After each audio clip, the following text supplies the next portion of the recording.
Good morning, everyone. Woo-hoo. It's a cold one. Um, been out since before daylight.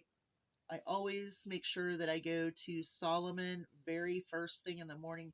I mean, before daylight. I was out there. He got his fresh water. He got a warm breakfast. So I come back around when I do my second round. I make certain, or I take another bucket to him. He gets second round bucket. He gets a third round bucket. Right now, I'm getting ready to do his fourth round bucket. Everybody has had a super drink and warm pasta with greens this morning, scrambled eggs. I'm getting ready to take some extra scrambled eggs that I scrambled up for one of my girls, and I'll tell you about her in a minute. Um, and I need to go up and make sure the roosters get a little extra. Um, I love my roosters as much as I do my hens. They hold my genetics, and so I take very good care of them. And so they're going to get some scrambled eggs this morning, a little later than the rest. They had feed. I made sure everybody had water, warm water, but I'm going to go give them a little extra care here in just a few minutes. Darcy, one of my sapphire gems. She was the very last chicken that I put up in the cabana for winter. She had been going through molt. She had had a kind of rough molt this time, but I think she will be, is she two this year, three this year? I think she'll be three this year. She is the one when I did a video and I put some cranberries up there that she kind of got choked on it. Well, she's continuing to have that choking thing, so I don't know if there's a cranberry caught in her crawl or what. But yesterday I went in and I caught her and I brought her down to the goat barn where she's more comfortable. She don't have to deal with the young girls, the old girls. No one's picking on anybody. She's confined. She's good to go. Um, I did point my finger at Little Red though, because as soon as I brought her in, he got excited and I just pointed at him. I said, "No." And you know that little turd hasn't bothered her once. He's so funny. I love my Little Red. But anyway, I would love to give him to someone that needed a really nice Bantam rooster. He's perfect. He knows his name. You can tell him no. You can tell him to go to bed. I mean, he's a really good little rooster, and he's friendly and he's not mean. So if you know anyone that wants a Bantam rooster, I would be willing to do some trading. So anyway, just saying, I love Little Red. So she's gotten scrambled eggs. I made her some oatmeal. I've given her some power drink. So I'm just doing the best I can with her. If there's something in her crawl, I don't know what to do. I'm not going to go force something out of her crawl or squish it up or anything like that. Um, she's a good bird and she's getting the best care that she can get. Lily, Lily is a stubborn little goat. She's gotten all kinds of freshies and snacks today and sweet snacks and oh my gosh, just everything in the world. I've been going through my snack bin, the bin I have here that has chips and other snacks in it and nuts. I've been pulling out nuts. I've been giving nuts to my girls. I've been giving nuts to the birds outside. I gave some to Lily. She loves them. And so I'm going through all of my old snack bins, finding all of my old bags of potato chips or like old ramen noodles that I had in the bin somehow got shoved down in there. Um, and I'm just cooking a little bit at a time and giving it to them. In the next few days, I'm going to have to because we're not going to get a break until Sunday. We will not see above freezing until Sunday. So I've got two frozen buckets sitting on the floor next to the vent. What I do is I let it thaw out enough and then I take it outside, dump the big block, and then I fill it up and I go do another round. So I need to get one out to Solomon again here really, really soon. Anything that I have canned soups or anything like that that I think that it would help them, I throw that in. I throw some bread in it, crumble everything up, make something easy for them to digest. Um, a lot of people will use, you know, things that I think are unnecessary. I don't want my chickens to have to work so hard. So I cook them pastas, I cook them rice. I have some leftover mashed potatoes from last night. But today I'm getting ready to make some pancakes. I have like two containers or two bags that are already open. I'm going to go ahead and use those up, make some pancakes. I'm going to fry some bacon today. We still have some egg bake left from yesterday. There's some pork loin left from yesterday, some mashed potatoes left from yesterday, and yet I'm still going to make some pancakes and bacon um, just to snack on through the day, and then eat the leftovers tonight for dinner. So I've already had a little slice of the egg bake this morning. I shared it with my Great Danes because they are my giant chihuahuas when it comes to wintertime. I'm telling you, those dogs are horrible. But the rotation of water, the making sure that Lily's getting everything she needs.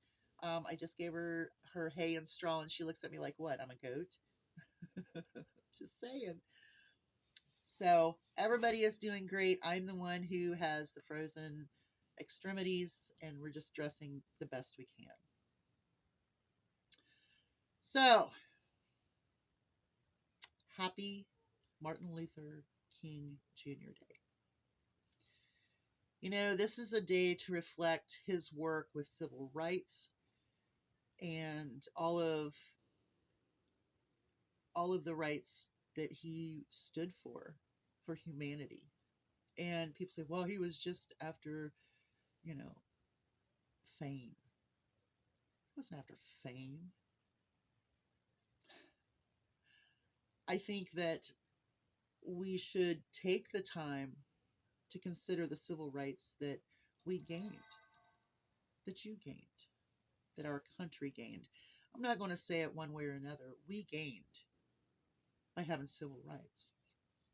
As a society, when civil rights um, become the way that we live and everybody is equal, that's a good society. It's not good to have a society where one group of people push another group of people down, or, one gender is in control. A society like ours, this great experiment that we call the United States of America, this experiment has gone sour. We're losing civil rights and liberties. We're losing um, I, the race on being the great country that we are. We're losing it. As our country moves forward into wanting to change names of bodies of water and wanting to take over new lands, well, you've forgotten about the people, and you're putting in legislation that hurts civil rights and liberties and how people live. So I want to really say how precious Martin Luther King Jr. was to our country. Is. We cannot forget that. As we see companies take away DEI programs in their hiring, I would hope that you would not use those companies. Companies that would much rather, I don't know, keep people out, not because of their not because of their worth to the company, but because they're of a different color or race or culture or religion or sex than what they want in those positions. I think that this is a horrible way to present our country to others. Um, Martin Luther King Jr.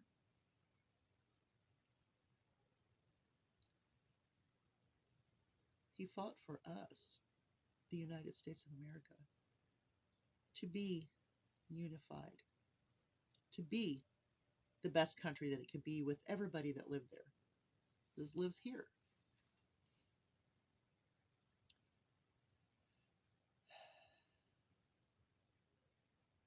I definitely will be looking closer at the companies that I buy from, purchase from, or utilize in my daily life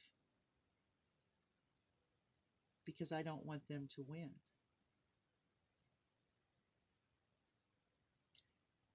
I am terrible. I am terribly frightened of what's going to be happening in this country. And I would like to say that yes, I believe that we should have nonviolent protests, boycotts of companies. I believe that. But I'm going to say that please be careful if you do go to protests. Be aware because it won't be as restrained as it has been before. So happy Martin Luther Jr.'s King Jr.'s Day, and remember how important civil rights and liberties are to our country and to our society. You all have a great day. Hugs from a distance. I might be doing some more stuff today. I don't know. I'm just going to make some pancakes right now. Bye, y'all. Hugs from a distance.